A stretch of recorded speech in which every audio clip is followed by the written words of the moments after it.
gosh, my computer just locked up.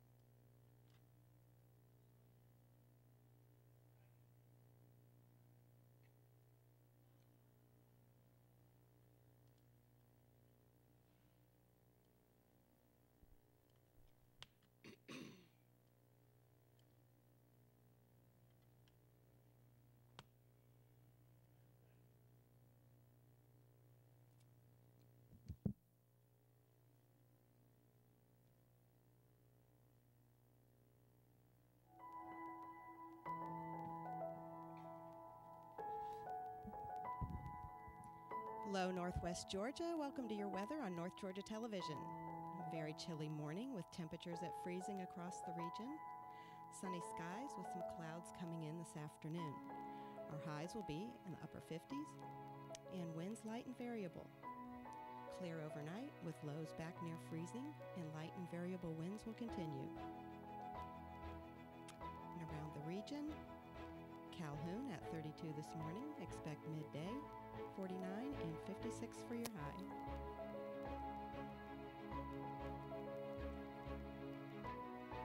Chatsworth at 32 also this morning. Expect 49 for your midday and then 55.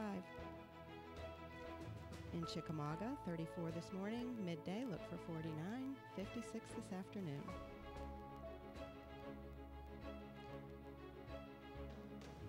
Cohutta had the low of 31 this morning. Expect 48 midday and 55 for your high. Dalton right at freezing this morning, up to 49 at midday and then 56 for your high today. And Fairmount starting out at 33 this morning, 51 expected midday and 57 for your high. Fort Oglethorpe, AM low of 34, looking at 49 at lunchtime and topping out the day at 56. 34 for Lafayette. Early today, expect a noontime temp of 49 and 56 for your high.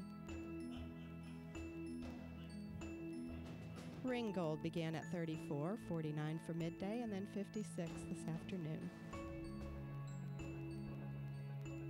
Our 7-day forecast, sunny tomorrow, highs in the low 60s, winds light and variable, mostly cloudy Wednesday night with temps in the low 40s. Thursday, cloudy with occasional showers later in the day, highs around 60, winds northwest at 5 to 10, a chance of rain 40%. Then partly cloudy overnight with lows in the upper 30s, northwest winds at 5 to 10. And on Friday, sunny skies are back, high of 63, winds north at 5 to 10, mostly clear and 37 for our overnight low. On Saturday, intervals of clouds and sun, a slight chance of rain, highs near 70, winds light and variable, mostly cloudy overnight in the lower 40s. Then Sunday, mostly cloudy skies, high of 71, south-southeast winds at 5 to 10, considerable cloudiness overnight and lows near 50.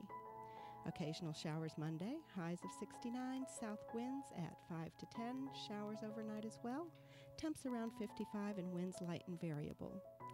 Next Tuesday, showers expected again, highs in the mid-60s.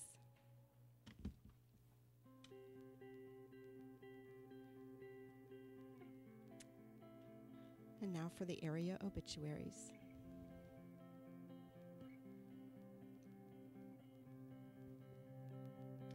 Lucinda May Burgess, age 64. Cindy Burgess of Rossville went home to be with the Lord Wednesday, March 13th. A celebration of life service will be held Saturday, March 23rd at Church of God of Prophecy in Rossville, Georgia. Arrangements are by Heritage Funeral Home and Crematory, Battlefield Parkway.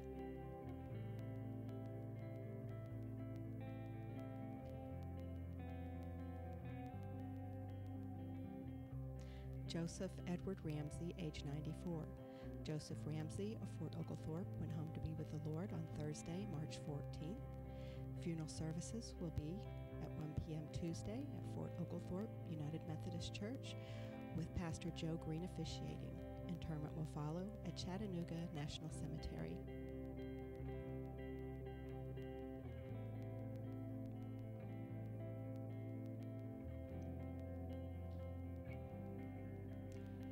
Gary Lloyd Green, age 52. Gary Green of Calhoun passed away on Thursday, March 14th at Erlanger Medical Center. Funeral services will be conducted on Tuesday, March 19th at 2 p.m. from the Chapel of Thomas Funeral Home. Interment will follow in Fain Cemetery. The family will receive friends Tuesday from 12 until the funeral hour of 2 p.m. at the funeral home. Beverly Lynn Hughes, age 60. Beverly Hughes of Ringgold went home to be with the Lord on Friday, March 15th. A memorial service celebrating the life of Beverly Lynn Hughes will take place at Heritage Funeral Home, Battlefield Parkway, on Wednesday, March 20th at 4 p.m. The family will receive friends Wednesday from 2 to 4 at the funeral home. In lieu of flowers, memorial contributions may be made to the American Cancer Society. Mrs. Shirley Elaine Calhoun Wynn, age 67. Shirley Wynn of Dalton passed away on Saturday, March 16th. The family will receive friends Thursday, March 21st, from 11 a.m. until 4 p.m. at the Willis Funeral Home in Dalton. There will be a closing prayer.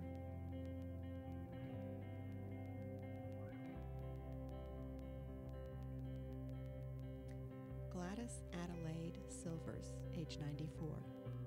Addie Silvers of Calhoun passed away Thursday, March 14th at Dalton Place Senior Living Community. Funeral services will be conducted Friday, March 22nd at 5 p.m. from the Chapel of Thomas Funeral Home. The family will receive friends Friday, March 22nd from 4 p.m. until the funeral hour of 5 p.m. at the funeral home. Graveside services will be held Sunday, March 24th in Chandler Cemetery. Gwen Watkins Ivy, age 70. Gwen Ivy of Calhoun died at her home Sunday, March 17th, following several months of declining health. To honor her wishes, Gwen's body was cremated. The family will have visitation on Wednesday, March 20th, from 4 until 8 p.m. at Max Brennan and Sons Funeral Home.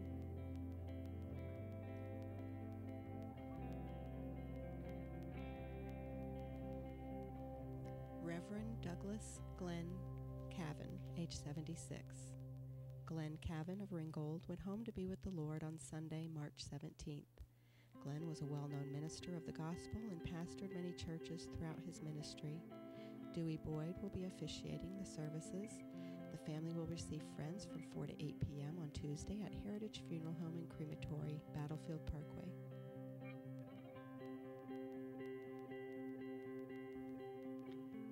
Mrs. Stella May Head, age 77.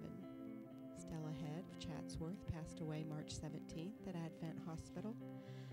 Funeral for Mrs. Head will be held on Wednesday, March 20th at 3 p.m. at Mount Carmel Baptist Church with Reverend Jerry Davis officiating.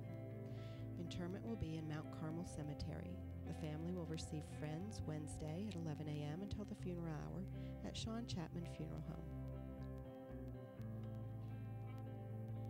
Mrs. Sheila Ann Hancock Buttram, age 62. Sheila Buttram of Chatsworth passed away March 16th at her residence. Funeral service for Mrs. Buttram was Monday, March 18th at 4 p.m. in the chapel of Sean Chapman Funeral Home with Reverend Billy Willis officiating. Interment in Zion Hill Cemetery. In lieu of flowers, contributions for funeral expenses can be made. That concludes our obituaries. Stay tuned for the news.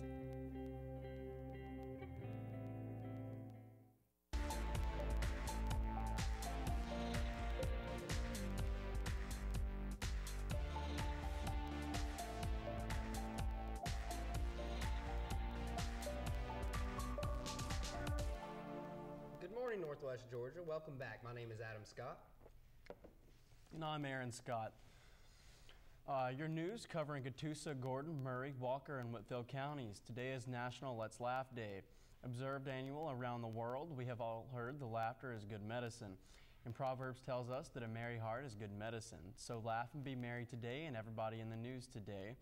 The President's National Emergency Act is blocked in the Senate. Details on the Georgia Senate hearings on Heartbeat Bill. Bill introduced to honored World War II heroic unit. An American Battlefield Trust to aid in the maintenance and restoration of 13 Peach State historic sites with the help of volunteers. Also coming up, Representative Tom Graves announced a student art exhibit kickoff in Calhoun. The Calhoun Fire Department pushes a new truck into service. We'll tell you about the good work going on at the greenhouse and how you can help. In Calhoun High School, literally team takes top state title. Then look at things going on around Northwest Georgia. A dozen defecting Republicans joined Senate Democrats Thursday to block the national emergency that President Donald Trump declared so he could build his border wall with Mexico. The rejection capped a week confrontation with the White House as both parties in Congress strained to exert their power in new ways. The 59-41 tally following the Senate's vote a day earlier to end U.S. involvement in the war in Yemen promised to force Trump into the first vetoes of his presidency. Thursday's vote was the first vote direct challenge to the 1976 National Emergencies Act, just as Wednesday's on Yemen was the first time Congress invoked the decades-old War Powers Act to rein in a president. 7 Republicans joined Democrats in halting U.S. backing for the Saudi Arabia-led coalition in the aftermath of the kingdom's role in the killing of journalist Jamal Khashoggi. Even though there's not likely to be enough numbers to override a veto, the votes nevertheless sent a message from Capitol Hill. 2 years into the Trump era, a defecting dozen Republicans pushed along by Democrats showed a willingness to take that political risk. 12 GOP senators, including the party's 2012 presidential nominee, Mitt Romney of Utah, joined the dissent over the emergency declaration order that would enable the president to seize for the wall billions of dollars Congress intended elsewhere.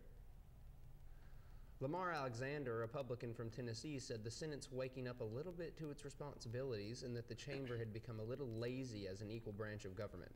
He thinks the value of these last few weeks is to remind the Senate of its constitutional place. Many senators said the vote was not necessarily a rejection of the president or the wall, but protections against future presidents, namely one who might want to declare an emergency on climate change, gun control, or any number of other issues. Romney said that this is not about the president, it's a question about the balance of power that is core to our Constitution. Well, that seems like a lot's going on. You know, it's getting a little crazy. I don't really see why we're over in all these places. It's really none of our business. No, it's not. You know, when anything's political, you have a lot of things to deal with. Yeah, that's true.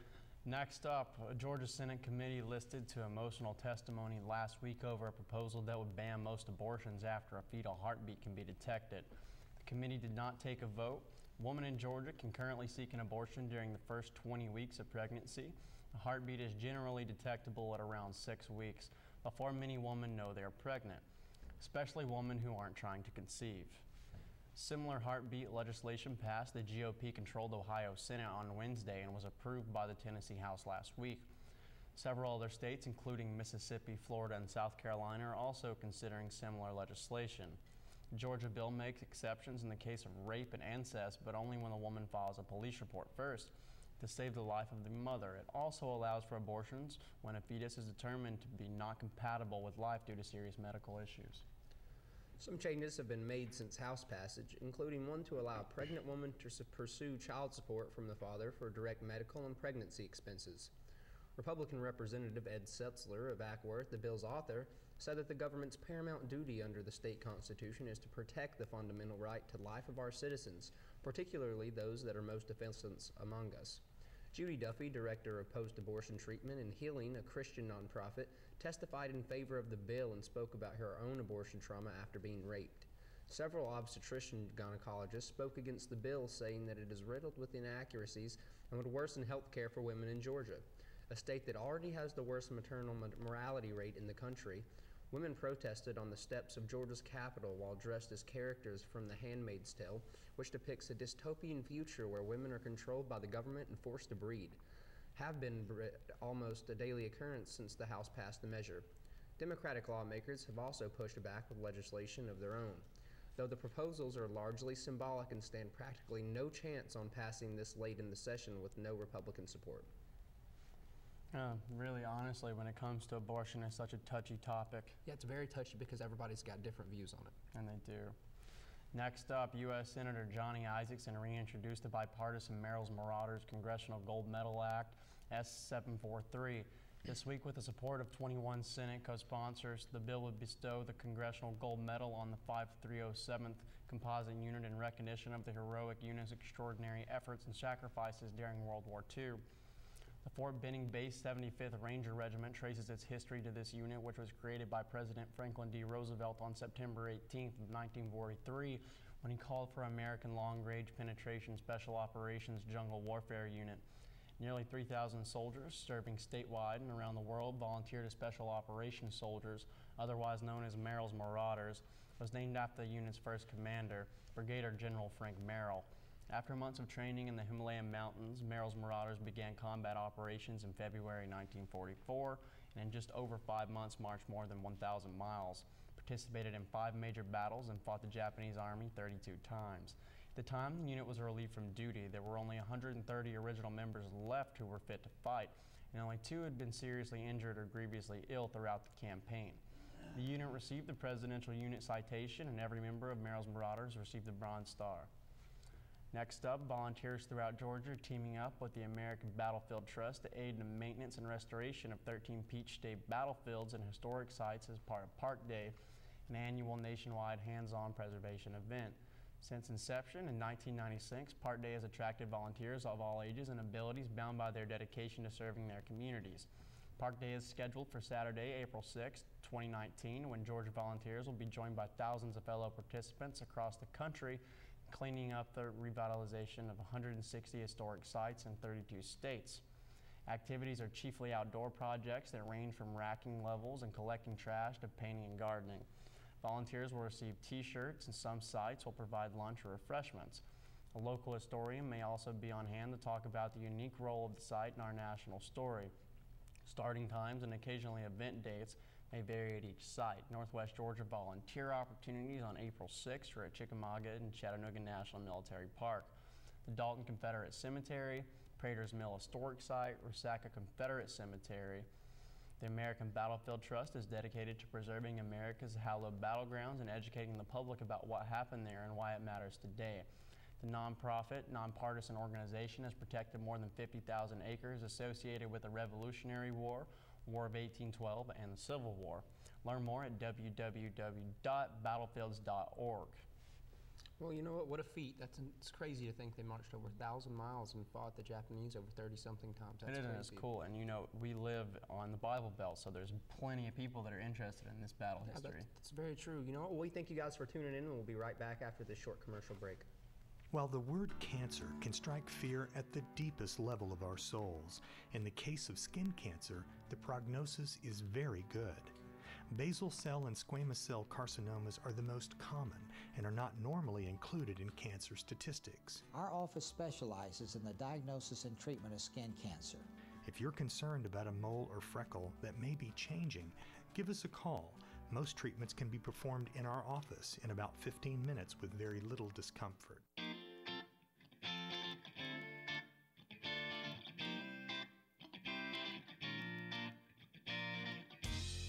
Hi, I'm Judy Elliott, inviting you to join me on Lifestyles for Women show on WDNN TV. This year brings exciting new topics that women like to discuss or just know more about. Subjects like ways to look and feel your very best, travel, family, health, and sometimes just fun girl talk. It's always exciting, and we invite your suggestions. Just message me on Facebook at Lifestyles for Women, or for more information or to watch us online, visit WDNNTV.com. Lifestyles for Women.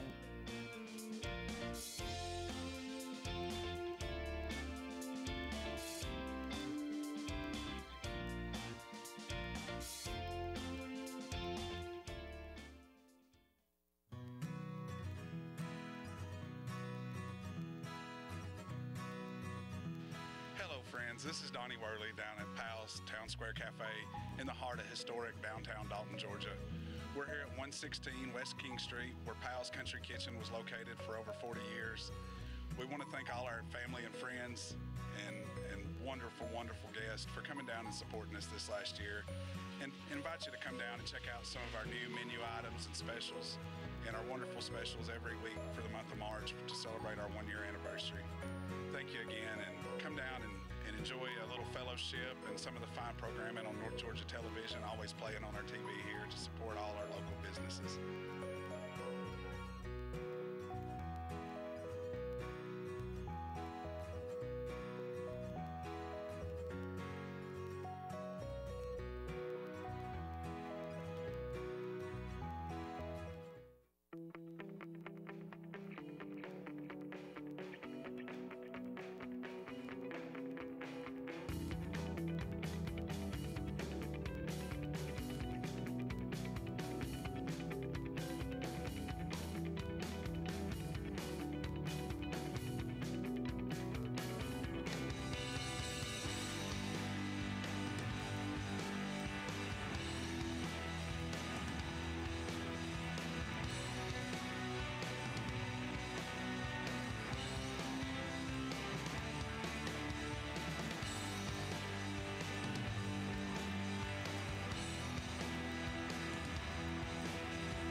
Hi, I'm Lori McDaniel, host of The Local Scene. We've all heard it a million times, there's nothing to do around here. Well, The Local Scene exists to prove that statement wrong. We promote events, festivals, fundraisers, and exciting news about what's going on in Northwest Georgia. If you're looking for something to do, tune in. If you've got an event or something special you want to promote on the air, let us know so you can be a guest on the show. Hey, free publicity doesn't grow on trees, you know. If you'd like to be on The Local Scene, please email WDNN at info@WDNNTV.com with the subject line, The Local Scene, or call us at 706-278-9713. Nothing to do, as if.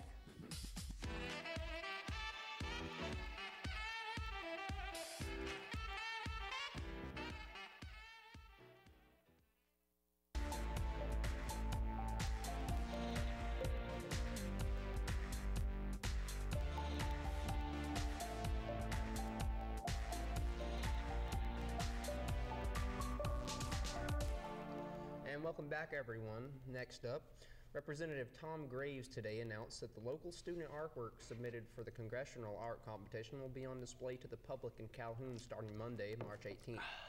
Monday kicks off a 3-week local free exhibit at the Harris Arts Center. In partnership with Harris Arts Center and the Gordon County Chamber of Commerce, local residents will be able to visit the exhibit and vote for their favorite pieces. Each spring, the Congressional Institute sponsors a nationwide high school visual art competition to recognize and encourage artistic talent across the nation and in each congressional district. In the last few weeks, local student artists from high schools across the 14th Congressional District have submitted their artwork to be considered as a part of this national competition. Graves said he is always encouraged and amazed by the incredible student artwork shared with his office during this annual competition. Northwest Georgia is full of talented young artists, and I know are excited to share their work with our community. The Congressional Art Competition winners will be announced during a reception with Representative Graves on April 4th at 6 p.m. Winning pieces, which include first, second, and third places and 2 honorable mentions, will be displayed in Representative Graves' Dalton Congressional Office. There will also be a People's Choice Award in partnership with the Harris Arts Center and the Gordon County Chamber of Commerce. First place winner's artwork will be shipped to Washington, D.C., where it will remain on display in the Cannon House office, building Capitol Tunnel for 1 year, alongside the first place artwork from every congressional district in the country. There will also be a winner's reception in D.C. in June. We hope you get a chance to go by the Harris Arts Center in the next few weeks and view the excellent artwork of the young people of our state. Cast your vote for your favorite to go to the White House. I mean, that's awesome. I think it's great that these young adults have an opportunity to get their artwork out there. Yeah, and I really feel like if they pursue their dream, they can do whatever they want to do. Yes, it's great. It's great. I'm a fan of the artistic mind, for a fact. Me too. Next up, the Calhoun Fire Department purchased a new fire truck, borrowing money from the City of Calhoun's utilities funds to replace a 19-year-old truck. The new truck was pushed into service by both veteran firefighters and young recruits. Last week at CFD Station Number 3 on Curtis Parkway, firefighters and recruits ceremoniously pushed the department's new fire truck into the station, symbolizing the vehicle was officially in service. Deputy Chief Terry Mills said the new truck would be replacing one they had for the past 19 years. According to Mills, the department tries to keep the average age of trucks close to 15 years, and the CFD will also be requesting another fire truck in this year's budget. The new truck cost around $450,000, which the department borrowed from the city's utility budget, and they plan to repay the amount of utilities over the next 4 years. In an update on the department's rapid response vehicle, which was implemented in November, Mills said having the Ford F-350 to respond to medical reports has been going well. We're running on average about 80% of medical calls with that squad, Mills said. We're saving gas and maintenance on the trucks. The department has 5 fire trucks in their fleet, and when they get a new one, firefighters ceremoniously push the truck into service. Also on Tuesday, the recruits who had been training with the CFD for the past 8 weeks took their written test and participated in their final hands-on drill. Those who passed the test will be certified firefighters in Calhoun. A ceremony to introduce the new additions will take place later this spring. Now, that's great, man. I mean, I love what these guys are doing. They're keeping everything the way it should be. They're having fun with it. I think it's all great. You know, a new truck at $450,000 seems kind of like a pricey endeavor, but that's just one of those things you have to go into. Also, we'd like to congratulate the new firefighters here at WDNN. Next up, we want to make you aware of some good work going on in a community volunteer opportunity. The Greenhouse is a child advocacy sexual assault center located in Dalton, Georgia. They offer experiences to help victims and their non-offending family members recovering from trauma caused by sexual and extreme physical abuse, recognizing that child victims of crime had special needs. Former District Attorney Jack Parson established the Greenhouse in 1994 as an outreach of the DA's Victim Witness Assistance Program. Use of this house, a little bungalow that had been subdivided into 2 apartments, was offered for $1 a year by World Carpet, now Mohawk Industries. The community was generous in outfitting the little house, and inmate labor was used to transform it from a shabby duplex into a charming child-friendly cottage decorated around the rainforest theme. The Greenhouse was dedicated in a public ceremony in May of 1995 with then Attorney General Mike Bowers and Miss Georgia 1995, Andrea Cron, serving as special guest. In 2012, the Greenhouse Board of Directors voted to become an independent agency separating from the District Attorney's Office to become a standalone 501c3 organization. In 2013, the Greenhouse became a United Way of Northwest Georgia community partner, which allowed services to continue so no clients were lost in the transition. In the summer of 2016, the Board of Directors voted to restart the capital campaign to secure funding for a new facility, which will continue to offer space for therapy and forensic interviews while expanding services to include medical exams at one location. The Greenhouse can provide a presentation for your church, club, or group by contacting them to schedule a date. They are happy for any opportunities to explain their services. You can help provide supplies such as family and children's DVDs, snacks, juice boxes, construction paper, colored pencils, or make a donation to help pay for them, or for services Greenhouse provides, including therapy, advocacy, forensic interviews, and training. All supplies and services are provided to victims and their non-offending caregivers at no cost. All donations to the Greenhouse are 100% tax deductible. To learn more about the Greenhouse or find out how you can help, call 706-278-4769. I love those charitable things. I mean, it shows you that there's still some good in the world. No, there's still hope. Next up, Calhoun High School captured another state title at the 3A literary competition on Saturday. The event was held at Houston County High School, and Calhoun High School took their region winners to compete in 6 of the 12 events. The team went on to place first or second in all events, giving them top points overall, making them the new state champions. 4 first places went to Jelani Winters in dramatic interception, Matthew McCandless in humorous interception, Helena Graham and Avery Lester in duo interpretation, and Blair Hall, Catherine Stockman, and Megan Wright in girls trio. 2 second-place finishes went to Riley Anderson for boys solo and Emma Kate Smith for personal essay. Congratulations to the entire House School literary team. Northwest Georgia salutes you. That's awesome. Congratulations. Next up, we have some upcoming events we'd like to make you aware of. March 19th and 20th, pre-K registration for Dalton Public Schools, Whitfield County Schools, and Area Head Start programs will be held at the Matt Gaston Community Center. They will be there from 7:30 a.m. to 6 p.m. on Tuesday and from 7:30 a.m. to 4:30 p.m. on Wednesday. I mean, and all right, I guess that pretty much wraps it up for us here at WDNN this morning. I'm Aaron Scott. And I'm Adam Scott. And remember, stay classy.